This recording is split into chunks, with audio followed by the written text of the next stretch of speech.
May pinsay siya alang sa usa ka batanong dalaga. Nga sinayuran sa usa ka lalaki nga gingandag Jose. Nga kaliwat ni Hari Dagan. Maria ang ngalan sa babae. Ni ato ang anghel kaniya, ug giingon.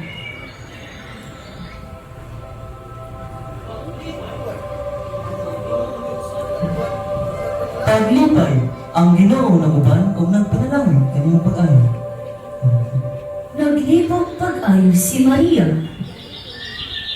Sa pagkabati niya sa mensahe sa anghel, o namalandong siya kung unsay kahulugan sa iyang mga pulong. Ayaw kahadlok, Maria, kay kahimutan ka sa Dios. Mamuapdos ka og manak og lalaki, og nganman mo siya Jesus.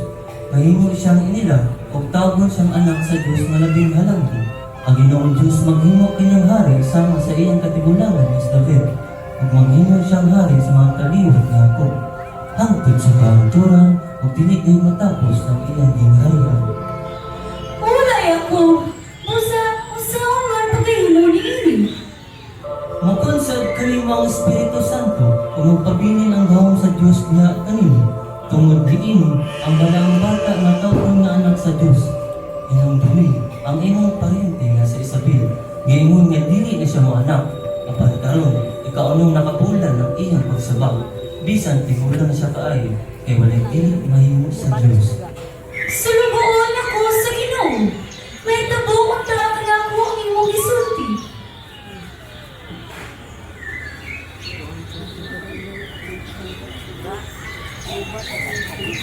Si Jose na iyang pamanhunod.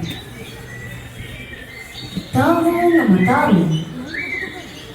Apan dili siya buot kapakulawan niya si Maria at ubangan sa mga tao.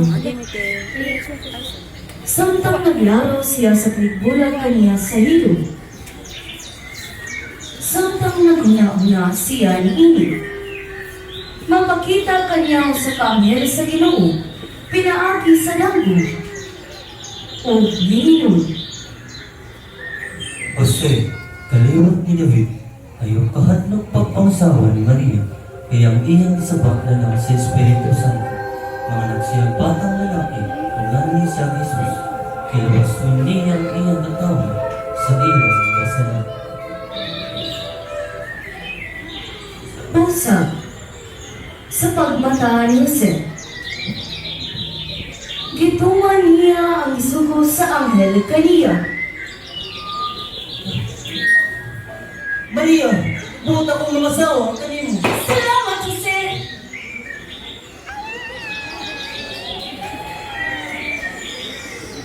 Wala madugan. Namandang si Maria umidalipag ato sa kabunturan.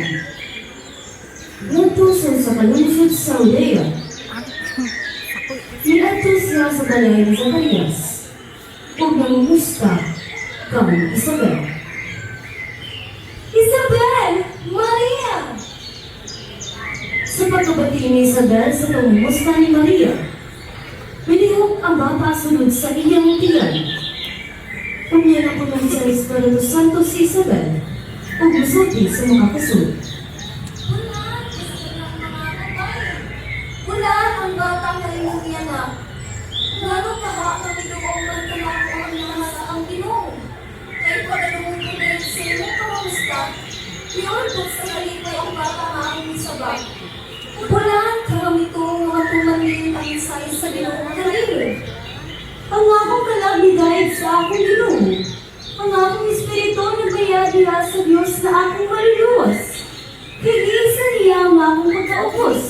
Sukad karon, kailangan ka manuunan matatawag ka na akong magulang.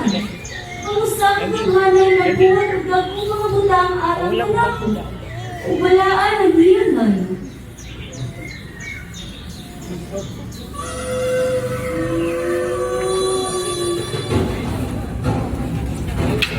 Unya, nalikabong itong mga alawa. Niyabot ang subok pikan kang Cesar Augusto. Ang usa kasubo sa pagpanglista. Sa tanong lumulog yun sa libuong kalibutan.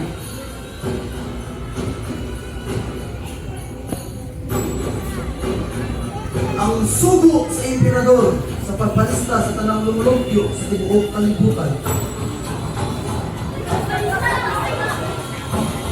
Kung si Jose, usab gikan sa Galilea, gikan sa lungsod sa Nazaret, may ato sa Judea, sa lungsod ni David ng hingalan ng Bethlehem, kay siya gikan man sa banay ng kaliwat ni David, aron sa pagpalistawan kang Maria, ang iyang pangasawunan nga nagsabak. Maria, kinahanglan kitang mamuadto sa Bethlehem aron sa pagpalista. Sige, Jose! Ug samtang dito sila sa Bethlehem, miabot ang panahon ng mga anak na siya. Jose! Jose! Nagsugin na akong tingin! Maria! Maria! Tabangi ako! Mga nako nga akong masama! Wala ako'y katabang kanimo! Tabang! Tabangi ako! Ang akong masama mga anak! Dili! Wala ako'y katabang! Jose! Nagsugin na yun kayo ang akong tingin! Maria! Maria! Tabangi ako! Mga anak ang akong masama! Wala na kami lunaan ang ganinyo!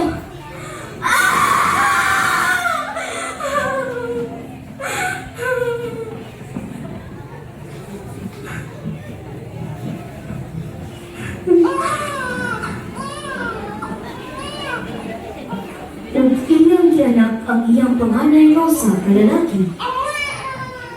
Ug kini iyang giputos sa mga bagbag ug ibaligya sa pasungan. Kaya wala na may huna alang kanila sa balay awatan.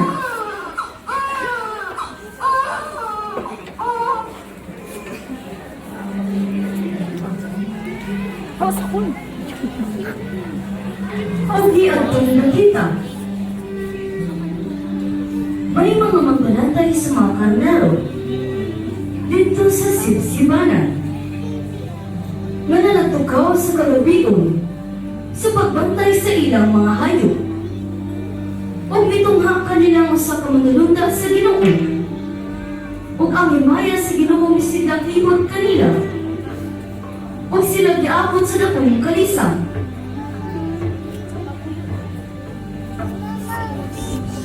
Magkalo. Kuha ng kalo.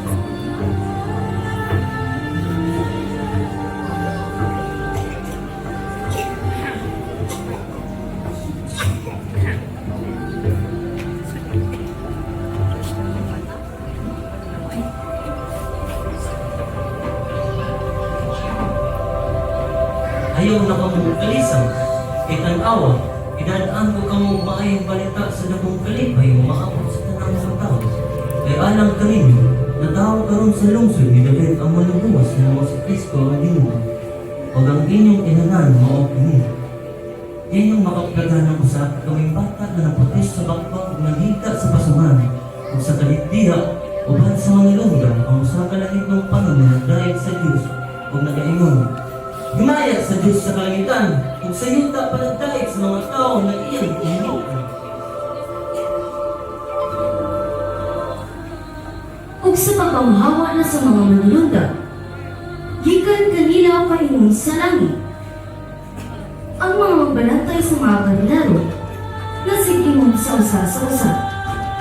Tara, mga kita sa Bethlehem, ug tanaw ka ang kabo ug isugilon ka nato sa Ginoo. Og sila miadto nga nanagdali, ug ilang nakaplagan si Maria ug si Jose, ug ang kaming bata na nagigda sa pasungan. Ug sa nakita na nila kini, ilang gipalugilon ang pulo nga gisulti kanila, may tungod ni atong bataa. Ug ang tanan nakadungog niini, naipulong sa gisulti kanila, sa mga magbanantay sa mga karnero. Apan kining tanan nga mga butanga, gitipigan ni Maria, nga namanatong niini diha sa iyang kasing-kasing. Ug ang mga magbanantay sa mga karnero, na maulig na nanakimaya ug na nagdalayig sa Dios, tungod sa tanan nga ilang nadungog ug nakita sa mga sige-sigilon kanila.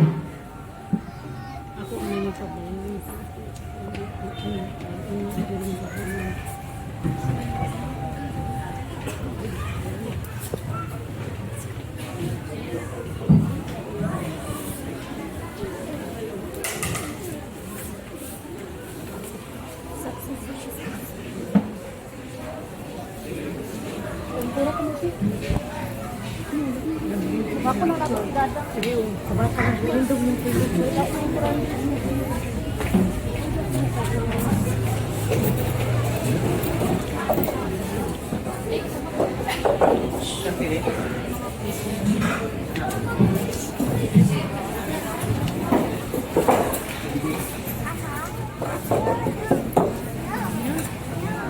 Ating mabahin sa kasaysayan ang pagkatawo ni Jesus nga naghatag og kahulugan sa akong kinabuhi. Ang pag-anhi ni Jesus sa kalibutan, usa ka dako nga gasa sa Dios alang sa tanan. Usa ka mensahe sa paglaom, gugma ug kaluwasan. Karon, ang mga kabatanunan magportray sa pagkatawo ni Jesus ug ipakita ang kahulugan sa iyang kinabuhi nga magahatag og inspirasyon sa tanan. Magpadayon sa pagtanaw kung giunsa sa iyang pagkatawo ang pagkuswag sa kalibutan ug ang kalipay nga iyang nadala sa matag adlaw. Ulan tubig.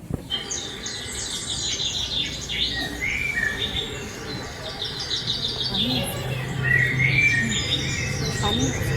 Oo. Anong human? Ay naman yung first light.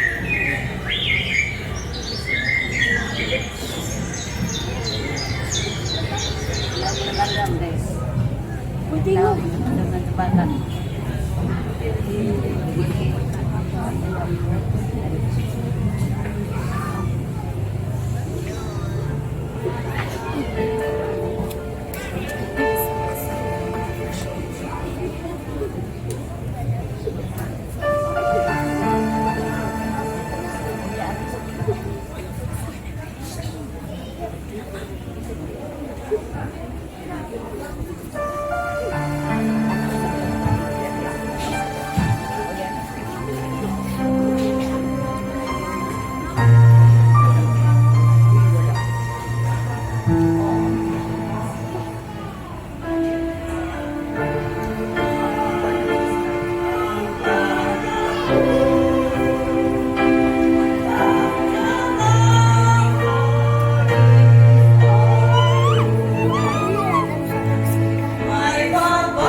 Gisa pasalamat sa grasya o panalangin nga nadawat sa Aljun Watch Repair Shop ni Aljun Corredor. Pamisa pasalamat ni Mr. and Mrs. Ronald